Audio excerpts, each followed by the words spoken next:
How's it going, YouTube? Today we're going to be talking about TheOne's Monarch V2 clone. So let's get right into it. First of all, let's talk about some specifications. The handles are made of titanium, while the blade is made of D2 steel. Hardware-wise, it runs off of floating bushings, and it's on a pinless design. Now what this means, you won't have any Zen pins, nor will you have a Tang pin. Instead, how it works, the handle has this milled out section that'll stop it from going any further. It's got this speed channel on it and a lot of milled out sections here for, I'm assuming, weight distribution.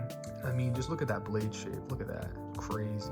The spine here has been smoothened on the edges to make it less rough. And I mean, I'm just in love with this blade shape. That's crazy. Overall, this is a pretty solid knife, kind of on the heavier side if you're into that sort of thing. And I feel like it's kind of comparable to the Chab in that way. Now, with heavier titanium balisongs, usually they are quite tanky. Just like the Chab, this balisong can take a lot of hits. For that reason specifically, I keep this in my car. It's my go-to utility EDC knife. Now, if you were to use this as an EDC, it doesn't come with a latch on it, which personally I enjoy in a balisong, but I know others who do want to use it as an EDC, that could be a problem. One thing about this knife as well is when you first get it, the sound is very muted.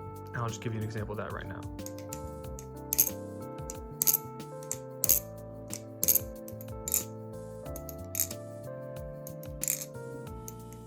So yeah, that's the sound for it. Here are the tolerances.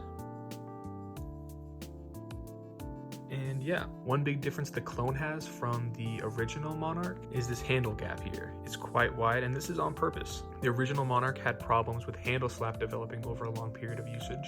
So the One actually took it a step further and made this handle gap quite wide. Even when I squeeze it here, it doesn't change much. But yeah, over time, the sound will develop with usage, with wear. That muted sound got to me when I first got it. I really didn't like it, but as I've used it, the sound has come through a lot more. And yeah, I mean, it's just a beautiful knife. So is the original Monarch, but I mean, this one you can get for only $100. They also make a trainer version on Kolisong that you can get for around the same price, I believe. It might be a little cheaper. Flipping wise, I don't really flip this knife much because I don't flip live blades, as you might know, but it feels a lot like a Chab, maybe a bit lighter, almost less rough on the edges. Overall, I'd say this is a good buy, but as a beginner, this might not be my first purchase. As a beginner, there are better options available to you, namely the Prisma Pro, Armshark Nautilus, Crate Kraken, TheOne Tsunami, if you're wanting a live blade at least, or even things like the LDY Orion or a Cygnus clone. Anyways, it wouldn't be a balisong video if there weren't some flipping, so here we go.